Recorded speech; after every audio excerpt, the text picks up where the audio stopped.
So what's going on, everybody? OGR here. I'm kind of waiting on Vince. Told him about 8:20, and he's not here yet, so that's unfortunate, but no big deal. So obviously crazy things going on in the world of the New York Football Giants. Obviously, you have DeAndre Baker with charges and Quentin Dunbar not getting the charges. So a little crazy here, but no biggie. Nick the Wick, what's going on, my man? So I'm waiting on Vince. If he comes, he comes. If he doesn't, he doesn't. I mean, it is what it is. Kevin Cronin in the house. What is going on, my guys? So, guys, there's Vince. Vince is here. Hey, how's it going? Thanks for having me. Not bad. No problem. So we're already live, my man. So it is what it is. Butcher Box, Baby Talk, Alex Sports Expert 101. What's going on? So obviously I have my very special guest, Vincent Rappersardi, a.k.a. Big Blue Unbiased, a guy I've respected, the guy I've rebutted in the past. So I'm going to ask you the hardest question of the night. How's your week been, my man? It's been going good. Thanks for asking. Just kind of get through it, trying to continue the grind until football really starts. And we can talk about real football instead of just, I don't know. It seems like all non-football issues. Yeah, stories at this point. Yep. Unfortunately, we're going to have to get to the non-football. Actually, first, I'll ask you the question I ask every single Giants fan that comes on this channel. Who is your most underrated Giant in your personal opinion? It could be somebody that maybe you remember back in the day or somebody that you've just watched play. Who is your most underrated Giant of all time? Maybe somebody from last year. Who knows? Underrated of all time. That's a tough question on the spot. For some reason, the first name that jumps in my head is Corey Webster. I don't know why. I feel like, having kind of no one really looked at him as like a lockdown, like all pro cornerback, but he was a pretty good player. And, as his career went on, especially that like 2011 season when it seemed like every quarterback was throwing for 5,000 yards, to have a good starting cornerback. I mean, even he kind of really started to make his way into the NFL and be productive during that 2007 season. Tom Brady threw 50 touchdown passes. So I feel like that's kind of like when cornerback position really started to become really important to teams. So I don't know. I feel like Corey Webster underrated. I'm gonna go with that. Corey Webster underrated. I'll take it. I'm a Corey Webster fan. I mean, he wasn't exactly a lockdown corner, but I kind of compare him to James Bradbury in a way. Just a guy who is solid, goes out there, performs every week, will take on the number one guy and perform admirably. I mean, I agree with that. I like that. Yeah. That's a good one. All right. Another popular one I get is Charles Way. I don't know if you remember Charles. Okay, yeah, the fullback. Mm-hmm. Yeah. So G-Man 409, what's going on? MYG 31, how's it going, guys? Does Vincent have a favorite MLB, NHL, or NBA team? I'm not going to get into too many questions right now, but I'll let you answer that. Sure. So, actually, right now, my team, the Mets. I'm a Mets fan. I'm a big Mets fan. They always have my heart. With the Giants, I can always be unbiased with the Giants. I really could. I can take my emotions out of the Giants and just give you the facts. When it comes to the Mets, I get a little more emotional. I care a little bit more about them. That's why I try not to talk too much Mets, because I know it's not going to be as unbiased as I'd like it to be. All right. Cool. So. All right, so we'll start off with the DeAndre Baker thing. Obviously, it's the big thing. He was charged with 4 counts today. Do you think with the charges they should cut him, or do you think, you know what, innocent until proven guilty? Maybe he's not guilty of it. I mean, the evidence looks damning, but hey, this is the court of the public opinion. This is not a courthouse. And if so, let's say he does move on. Do you think? Like, who do you think replaces? Do you think the Giants bring in a veteran? Are you a Love fan? Let me get your opinion on that. Yeah, so I think kind of the innocent until proven guilty, until it's completely we haven't completely figured out. I think that's when you go ahead and you make a move and you release him. At that point, I don't think they need to make that move. But I will say this, and this is something that I talked about when this whole thing first happened. What I found very interesting back in May is when they had those virtual team meetings, and he was not included in that. And I know a lot of people might say, well, that's because, he's dealing with his all of the issues that happen with the whole situation. But I said, turn your camera on and talk to your new coaches. I mean, just think about it. You got a new head coach, new defensive coordinator, new position coaches, young player who struggled but then played better at the end of the year. He needs to be included in that, right? He needs to understand his new teammates, his new coaches. He needs to be involved in that at least. I mean, it's not like they were asking him to go up to, East Rutherford and practice every day, and he still had to handle his legal situation. I mean, he could literally just take his phone and talk to his teammates or his coaches, and they didn't want that. They said no virtual team meeting for you. You've put us in a tough spot, and timeout, right? So for me, that was the moment where I'm like, I think the Giants are done with him, and I think that they are done with him. At the same time, I would not release him until it's completely figured out what happens. In terms of replacement, I think Ross Cockrell's a guy I've talked about a couple times on Twitter. I think I've written about it. Analytically, he performed very well last year. I know years back, I'm not a huge Pro Football Focus guy, but they loved Ross Cockrell. I like Pro Football Focus when it comes to analytics. When it comes to their player grades, I think they're pretty much useless. But anyway, Ross Cockrell's a guy I would say definitely at least a depth option. I don't think anyone would expect him to get paid a lot of money. So you can still, if you want to play Darnay Holmes or Julian Love and start him out your outside corners, but you can still do it because you're not paying Ross Cockrell that much money. So I would say Ross Cockrell would be the guy. Ross Cockrell. I'm a Logan Ryan fan, but he's more a slot guy now. So and let one of those guys start outside. But hey, that's just me. Clocks, what's going on? Yes. We could probably put Baker behind us most likely. And 31. Big shout out to my fellow work employee, Ephraim Ortiz. What's going on, my Chulene? Remedy 81. What's going up? Butcher Box Pay-Per-View Talk. Love that dude. Guys, go sub that dude up. Obviously, go sub Vince up. Link is in the description box below. And Afghanistan, oh baby, yeah, always gotta shout that dude out. My first true subscriber. So he says he hated Ross Cockrell, but I guess if we don't have many options. Yeah. Okay. Yeah, I agree. Pretty much, yeah. So another guy that we actually kind of agree on, me for different reasons, you obviously analytically, is Leonard Williams. Now, obviously, we don't like him coming into camp injured with the hamstring. Nevertheless, he'll probably recover. What are your thoughts on Leonard Williams? I know you've broken it down analytically, but for the people that don't know or haven't watched your video on that, which I love, by the way, go ahead and break it down for us now. Sure. So I think what's so funny about this, right, is everyone talks about Dave Gettleman and say so old school. He doesn't even know what numbers are, analytics. Well, the trade for Leonard Williams is like the most analytic move ever because the sack number does not jump off the page. But if you actually look beyond the traditional box score stats, you look at the advanced metrics, the pressures, the quarterback knockdowns, the quarterback hits. I mean, he really is one of the better interior defensive linemen in the NFL in those categories. And that's something I've talked about so many times on Twitter, in YouTube videos. And I try to keep telling people that. I'm like, I know you want to look at the sack number, but also for a 3-4 defensive end guy, his job is mostly to kind of eat up space. He plays the run very well. He really is trying to help those edge rushers, the Marcus Goldens, the Ocean Eximinus, the Lorenzo Carter, whoever it might be, Kyler Fackrell. So the sack numbers are not going to be big. But at the same time, if he can continue to create pressure, which he has literally done every single season of his career, I don't see why everyone keeps complaining. And I think you also have to compare it to other deals, right? When people talk about, the draft picks that they gave up from the 3rd round pick and then what turned into a 5th round pick and then the franchise tag, compare it to DeForest Buckner, right? DeForest Buckner has more sacks, but in terms of quarterback pressures, Leonard Williams had more quarterback pressures than he did last year. And DeForest Buckner was traded for the 13th pick in the draft, 13th overall pick in the draft, and given a huge extension, $21 million on average over 4 or 5 years. So we have to compare it to other trades. I'm not saying he's exactly DeForest Buckner. I think most would probably say, all right, DeForest Buckner probably a little bit better. But, I mean, they're pretty close. I would say DeForest Buckner is probably a better pass rusher. Yes. In my mind, as far as getting the sack, I should say. Yes.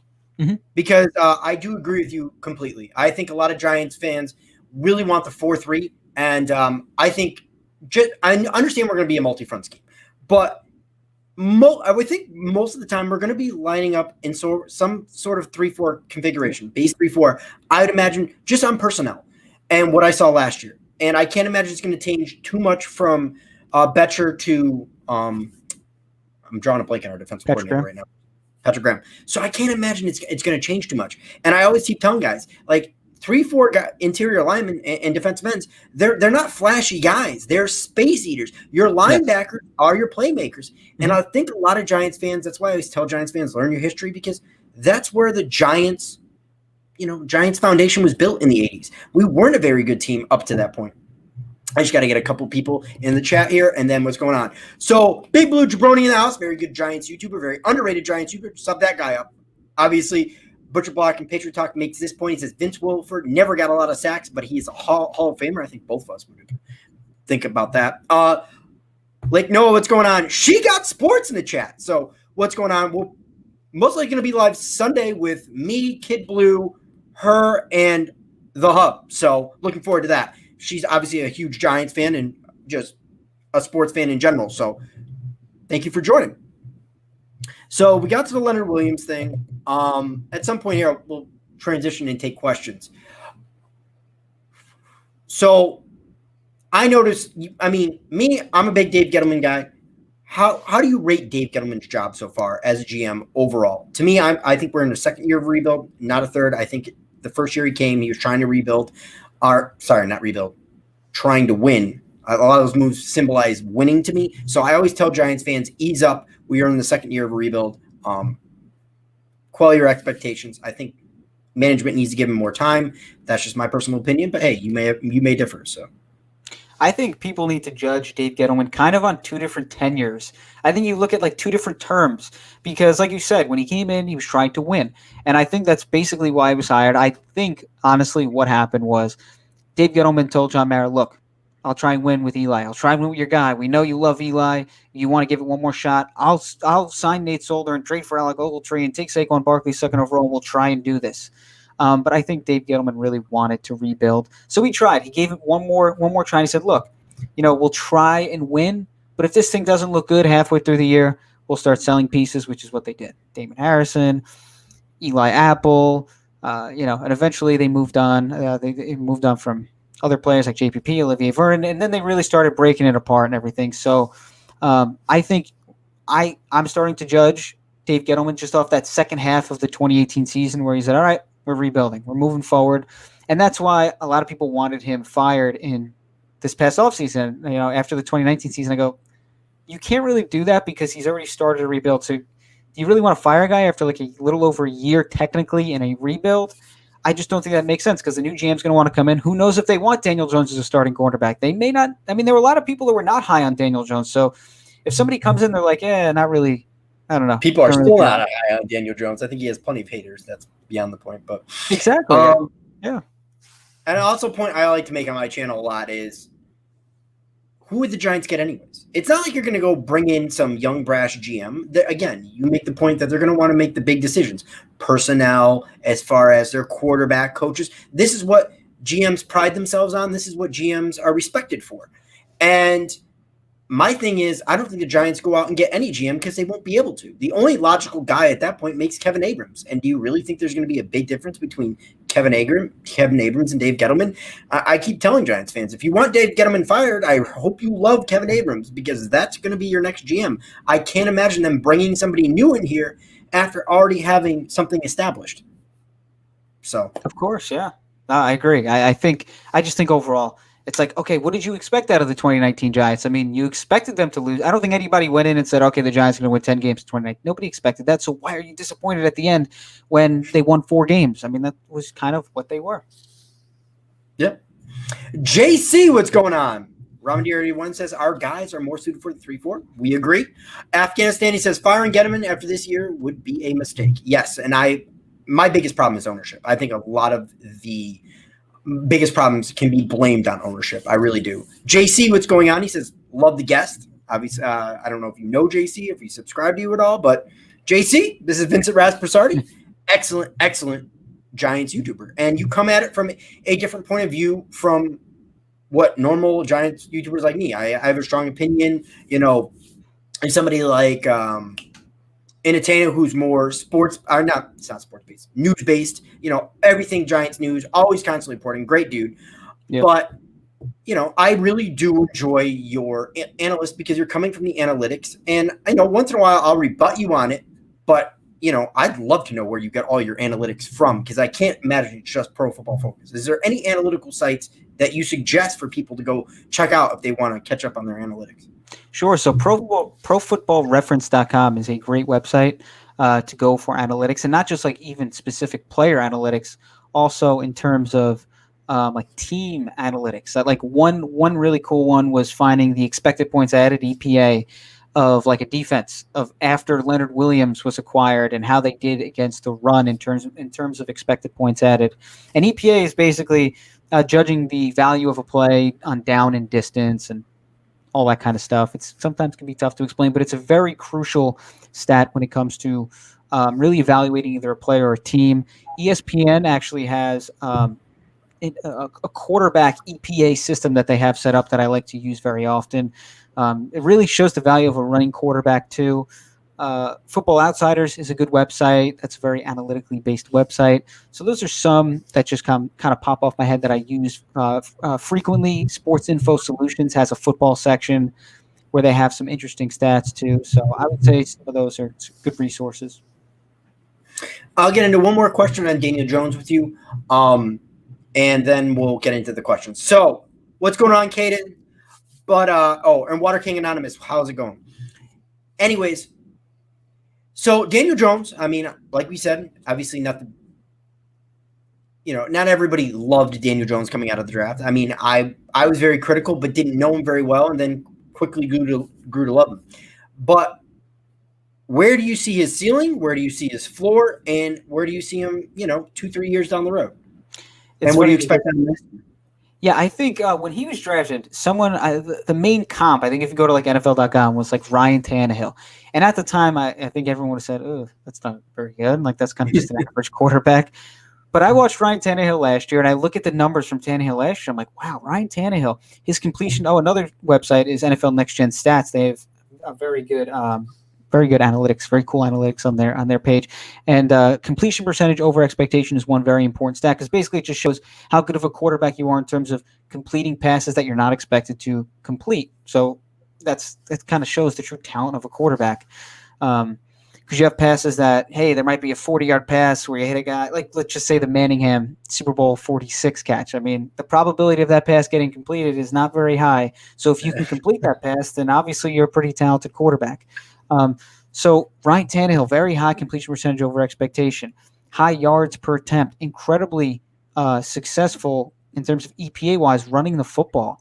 And all of a sudden, I'm like, that actually seems like a great comp for Daniel Jones. I really think, especially in Jason Garrett's offense, because I don't know. I don't think Pat Shurmur's offense really fit Daniel Jones too much.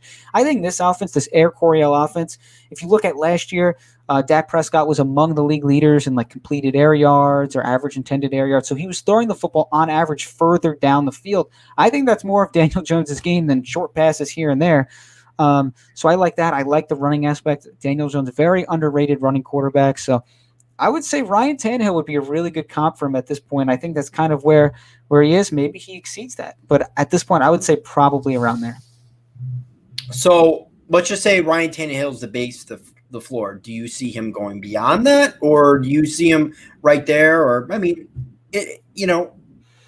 I'm not asking you to paint a rosy picture because at the end of the day, it's not necessarily going to be that. But, like, do you see him going beyond that? Because I do think he can develop into a very good quarterback in this league. Now, do I know if he can be the next Eli Manning for this team? No.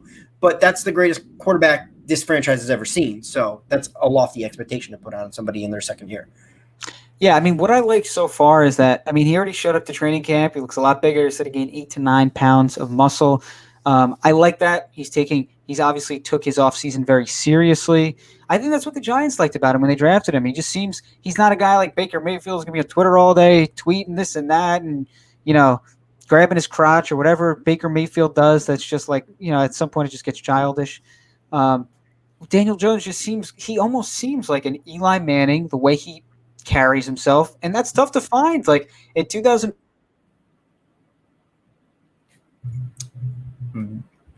Did you accidentally mute yourself there, Vince? Kind of just cut out there for a second. So as Vince gets back, I'll just take over real quick. So, yeah. Vince, if you want to. Can you hear me now? Yep, got you. All right. Okay, hold on. A little technical difficulties, no big deal. It's not the first time, certainly not going to be the last on this one. Vince, once you get back, we'll we'll take some questions here. But guys, if you have any questions for me, please go ahead and throw them in the chat. And by the way, JC, I will definitely make sure Vince answer your question once he gets everything kind of situated for himself. Tannehill. Oh, so Argo feels like Tannehill's a one-hit wonder. He had a solid rookie and sophomore campaign with the Miami Dolphins. Then obviously the injuries began to rack up. I don't necessarily think that about Tannehill was a one-hit wonder. I mean, he's with a solid team, nothing like extremely explosive on that team. I just think the Titans are a solid team all around, and he did better than Marcus Mariota. So, I mean, you could certainly be right on that, but who knows? So who do you think will be captains, AJ Marshall says? As far as captains, I'm going to go with experience on this team. I'm going to go with somebody, even though he just entered, I'm going to go with Blake Martinez. I think obviously Saquon's going to be one. I think Daniel Jones is going to be one. I don't see somebody like Leonard Williams. Maybe James Bradbury. That's another one.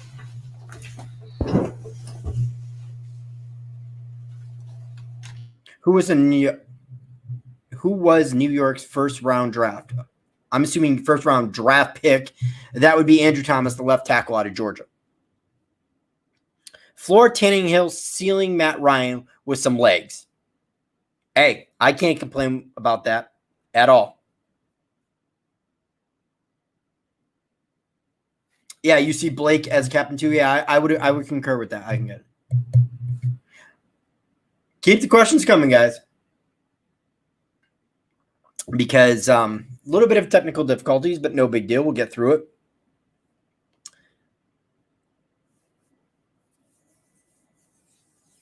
So I noticed somebody actually said the Phillies were postponed again tonight. I'm just curious, just for my own sake, why were they postponed? Was it anything COVID related? If somebody could answer, if someone could answer that, that would be great. Matt Ryan without Shanahan, LOL. Okay. Yeah. Yes, I hear you on that one. Yes, Afghanistan. Looks like we did lose him for a little while here. No big deal, though. Nikki says OGR looking like he works in the front office.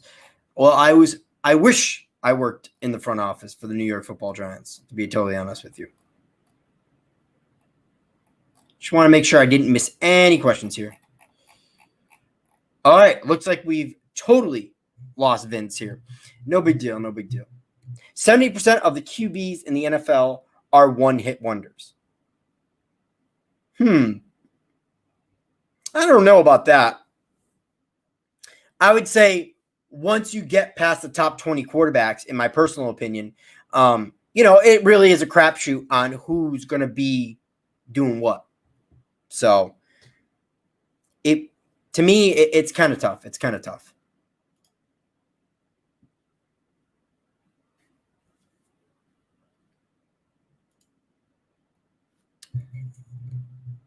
So I honestly did not expect to lose my co-host here or person I was interviewing in Big Blue Unbiased, but it is what it is. So any questions, guys, would be welcome. If I do not, I didn't even realize the Celtics are actually, that can't be right. No way the Celtics. OGR, play GM. Which franchise would you have the guts to cut bait on a young QB? Wow. That is an interesting question. What franchise should have the guts to cut bait on the young QB? I mean, for this one, it's actually an easier answer than you would think, now that I give it a little bit of thought. So personally, I would go with the Jaguars. I really don't believe in Gardner Minshew, and I know a lot of people are probably not going to agree with that. But, yeah, I would say either Gardner Minshew or even Baker Mayfield if he doesn't, shape up and fly right. I mean, they've improved his line. He's got a plethora of weapons, probably one of the best plethora of weapons in the NFL. So for me, it would actually probably be Baker and or Gardner. Yeah, I just don't trust Gardner to be the guy. And I know the Jaguars are most likely going to be picking at the top of the draft. So for me, yeah. Actually, JC, that's not a bad one either. A lot of people will say, oh, no, Josh Allen. If you look at Josh Allen as far as completions, I mean, he's going to keep you in games, but nothing about Josh Allen's game really blows me away. Great arm, but there's a lot of times where you see a wide open guy, he just totally misses him. You can fix accuracy if you look at, you're not going to complete accuracy by leaps and bounds, but somebody like Eli Manning, who was in the high 50s, eventually got, in the low 60s. So yeah, you can. I actually think you can complete accuracy, but Jacksonville draft WB next year. Sounds good. Darnold, question mark.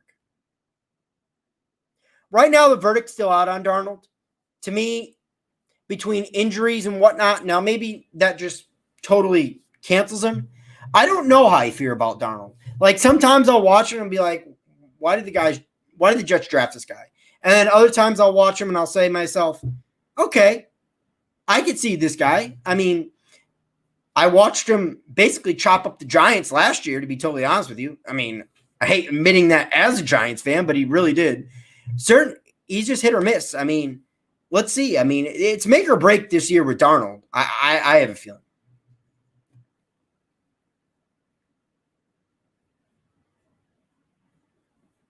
So Philly Notion House, that is a newer Philadelphia Eager YouTuber I found just by pure coincidence. Love the dude's channel. Love the dude's energy. Awesome dude. Go check Philly Notion out. So OGR, salute my guy. So I'm assuming Baker's gone. Do you sign any free agent? CBs. I imagine the Giants do. I can't imagine you wouldn't bring in a free agent CB to at least compete at that second corner position, or at the very least, use somebody to possibly come in at the slot corner position and allow Love and Darnay Holmes and Corey Ballentine compete for the second corner spot. So, guys, just to let you know, I did have Big Blue Unbiased on for about half hour, or actually probably about 25 minutes here. He lost connection. Don't know if I'm going to be getting him back, so I'm just trying to carry the show by myself, essentially, which I do appreciate, guys, because you've definitely been helping out in the chat, so it's much appreciated. Without you guys, I don't mean to quote Mark Holmes, this simply does not work. AJ Marshall, Penn State fan, LB out for preparing for the 2020 draft. Yes, I did hear that Micah Parsons is opting out of the season. It's unfortunate. I mean, because I'm a Penn State fan and I love Micah Parsons, and but it is what it is. A lot of these guys want to stay safe, make sure they're healthy, and pursue their NFL career. And Micah Parsons has enough on tape that he's going to be a first-round selection. Even somebody like Pat Freiermuth, who might fall in the same line, which I actually want the Giants to draft because I don't think that Evan Ingram's going to stick around, to be totally honest with you. Eagle SNZ, another good supporter, says, best option, but James Bradbury, Logan Ryan would be sweet. Hey, don't get me wrong. I would love Logan Ryan. Absolutely. It just depends how much he wants to sign for. I mean, he is a vet. He's waiting it out. Oh, yeah, Beal is out. But the Giants don't look like they're interested in anyone, which means they weren't counting on Beal, really. No, I don't think they were. I think it's a mixture of Ballentine, Darnay, and one other guy. What can I think of? Ballentine, Darnay, and Love was probably going to be the guys at that mix. Are the Chiefs going to be a dynasty? Argo, I'm not going to hop on the ESPN bandwagon. I understand the Chiefs are very good, and they're among the best team in the league. I mean, they are right now the best team in the league. Obviously, they won the Super Bowl. Can I see it? Yes. But if Patrick Mahomes goes down for any extended period of time? Are the Chiefs the same? Are the Chiefs the same team? No, but I mean, what team is with losing their quarterback? You know, are the Chiefs going to be able to keep their core in place? Are they going to keep everybody in place with the salary cap going down and Patrick Mahomes signing that huge contract, drafting at the back end of the draft, which you guys are going to have to do here? You're not going to be able to rely on free agency. You're going to have to really hit guys later rounds in the draft to replace guys because you're going to start hemorrhaging players here pretty shortly. I'm glad that you locked up your quarterback. The short answer is no, because the turnover in the NFL is so much. It's so fast. It happens so much. I definitely think you guys will contend each and every year. I just don't know if you're going to be the team each and every year. You're probably not happy with that answer, but it is what it is. Jesse Bryan, what's going on? Welcome to the chat, guys. Again, for anybody who's just joining, Vincent Prassardi was having some technical difficulties, had to leave. He's more than welcome to come back, but it is what it is. Kevin Cronin, the Phils postponed due to severe thunderstorms with lightning and thunder because of social distances. They don't want the team in the clubhouse for a rainy day, so they postponed the game right away. Okay, that makes sense. Better safe than sorry. And Argo, obviously, as I thought it was comical that I don't think they're going to be a dynasty. It is what it is. I mean, hey, I'm not a Chiefs fan, so it is what it is. I'm just going to scroll up here real quick, guys, see if I missed any other comments, any questions, concerns, whatever. Guys, let me know in the chat if there's anything else you guys want me to answer up, because I know I'll go as pretty much as long as you guys want me to. I like Darnold and Mayfield. I know it's unpopular opinion, but I believe in them more than some of these other guys. Well, JC, I'm curious, what are some of these other guys that you refer to?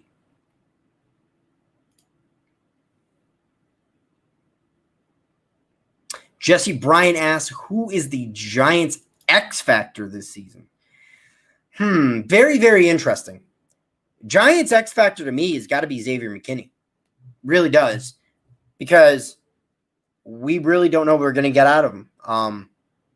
But the better he plays, obviously, it just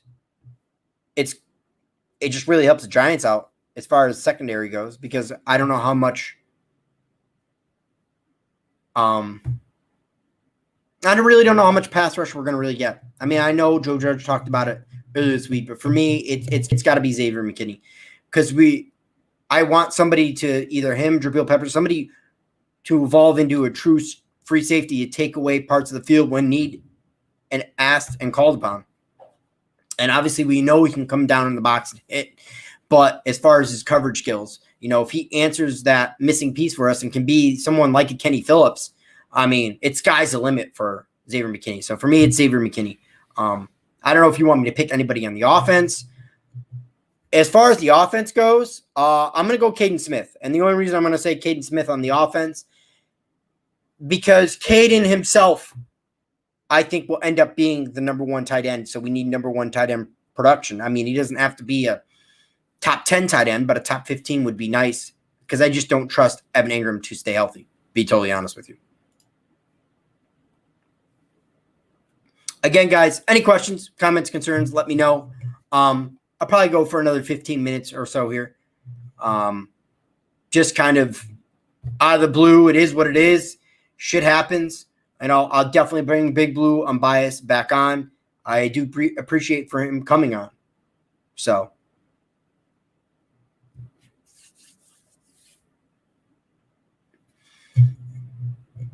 Actually, let me just check my fantasy team real quick, because why the hell not?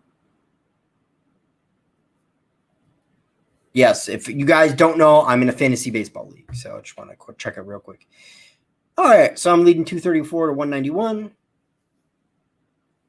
And Mitch Moreland just hit a jack, so that's good for me.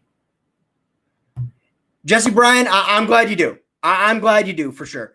But honestly, it's just, male pattern baldness runs in the family. A lot of people have asked me, hey, why hadn't you take anything to regrow your hair? Well, I did. They didn't work. That's why I shaved it bald. And honestly, I just didn't think I was going to look good bald. But ever since then, I mean, I actually enjoy it. I enjoy it. I'm going to keep it. I mean, there's more upkeep. Obviously, hair does grow, and my hair grows pretty darn quickly.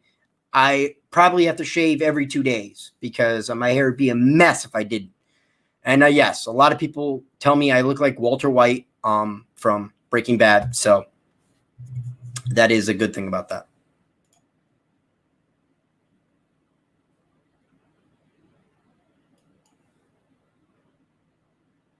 I'm glad. I'm glad a lot of people appreciate it, to be totally honest with you. So I'm glad you enjoy it, Tracy. Guys, yes, please do hit the thumbs up. Wasn't planning to go solo, to be totally honest with you. OGR, did you play football growing up? If so, what position? No. I didn't. I dabbled in it. Backyard football. I played up to flag, which is like 5 or 6 years old. I was always on the smaller side, and my parents just never thought. Sports expert Vince had some technical difficulties, and he's had trouble getting back, so I kind of just have to fly solo here. But going back to Jesse Bryan's point, he says, so yeah, I mean, besides backyard football and flag football, I know when I was playing flag, I played running back and I played middle linebacker. But I mean, it's flag football. So my parents never really, I was always on the smaller side. I mean, obviously not a smaller guy now, but growing up, I was always on the smaller side. My dad played football. He was on the smaller side. He says, Jeff, you're not going to enjoy it. But football is my favorite sport. I mean, any point that I really get to throw football around, I will. I love teaching my sons to play football, and I hope that they will play football. OGR, did you agree with Brett Coleman's analysis of Jones? I think Winston's comparison was unfair and reductive. Yeah, I do think Winston's comparison's unfair because I think he's more accurate quarterback than Winston is. I think Winston has a bigger arm, but Daniel Jones is smarter. I really can't compare pocket presence because Daniel Jones lacks a little bit in that area, but obviously it's something that you can easily improve. So, no, I did not see his comments, but I mean, comparing him to Jameis Winston, I think that's just absolutely ludicrous. It just sounds like another person to me that just loves to hate on Daniel Jones because they still think it's the popular thing to do. Somebody like Todd McShay won't back off the whole Daniel Jones thing. Now, had Daniel Jones proven that he's going to be the quarterback of the future? Yes and no. Do I think Daniel Jones can get there one day? Yes. I mean, I have all the confidence in Daniel Jones. The guy's a hard worker, tireless worker, 9 pounds of muscle, going out there, working with his wide receivers. He does everything you want in a young quarterback, and he outworks a lot of these quarterbacks in the league. If I had to say anything, and the guy's single, a tireless worker. I mean, as a Giants fan, you can't help but like Daniel Jones. I mean, if you hate Daniel Jones, I don't get why. I'm not saying you, JC, in particular. I'm just saying in general. So, yes, guys, just to reiterate it, I'm going to reiterate a couple more times here. So, yes, Vince had some technical difficulties and couldn't make the entire stream.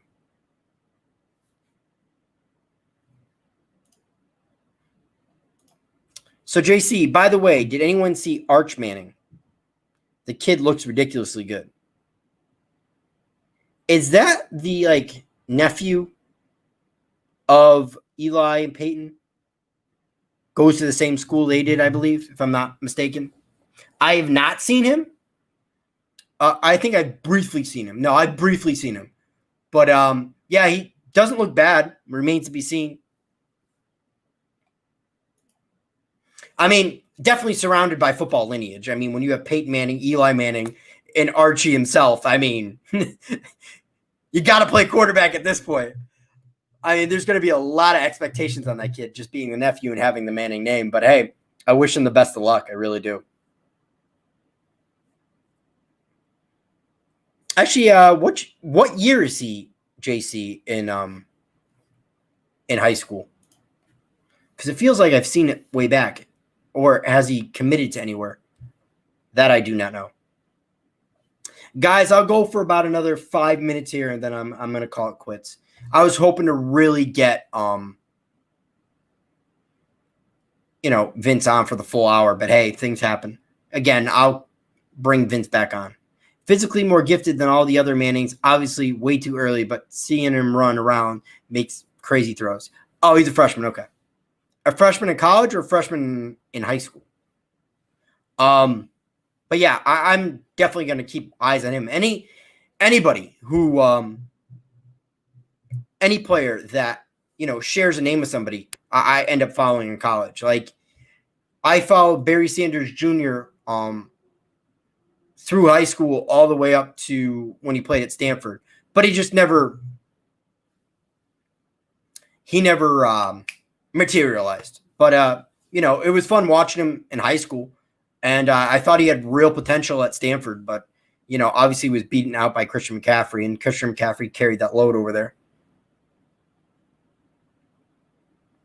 Actually, I believe he transferred out of Stanford, if I'm not mistaken, but never really got a shot. Thoughts on Dwayne Haskins?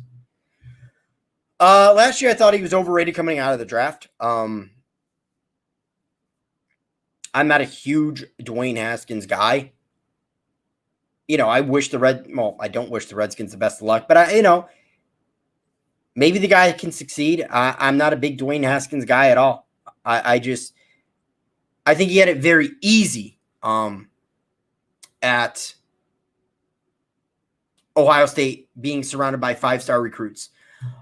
Sports reaction. I had Big Blue Unbiased on tonight for about 26 minutes. Again, guys, if you don't know who Sports Reaction is, it's a guy I work with all the time. Make sure you guys go sub that man up if you are not, because if you watch my channel, you should definitely be sub to his. But yeah, Vince had some technical difficulties at 26 minutes and then just wasn't able to come back for whatever reason.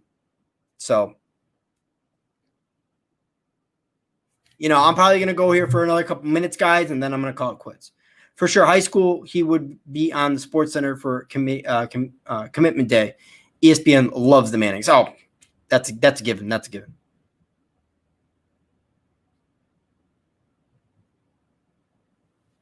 Well, that's unfortunate, my man. Actually, you know what, TSR? I know you already said it. You were having problems. I was going to say, I could always send you the link if you wanted to come in, just have an impromptu. But if you want to save any discussions, I know we're going to be live for the Big Blue Courtroom, I believe on my channel Monday, if I'm not mistaken, but you let me know. Well, sign me up, man. I'm excited to see the Double Masters.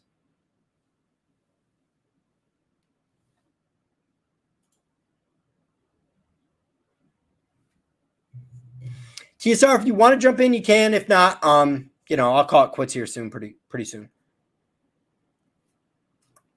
Just kind of hopping between here.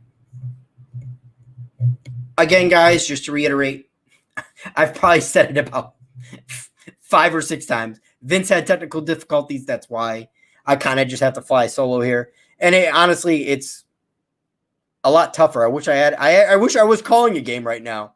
Maybe I should. You guys let me know if you guys want to see me call a game live at some point here. Yes, I agree. It's probably best to save it for Monday. It is what it is. You know what, guys? At this point, I think I'm just going to call it quits. I'd love to give you guys the full hour. I really would, but it is what it is. I appreciate everyone showing up. TSR, I definitely want you. I'm not a big Ricky Lombardo fan. So anyways, guys, thanks for showing up. It's been OGR, and I'll catch you on the next vid, guys.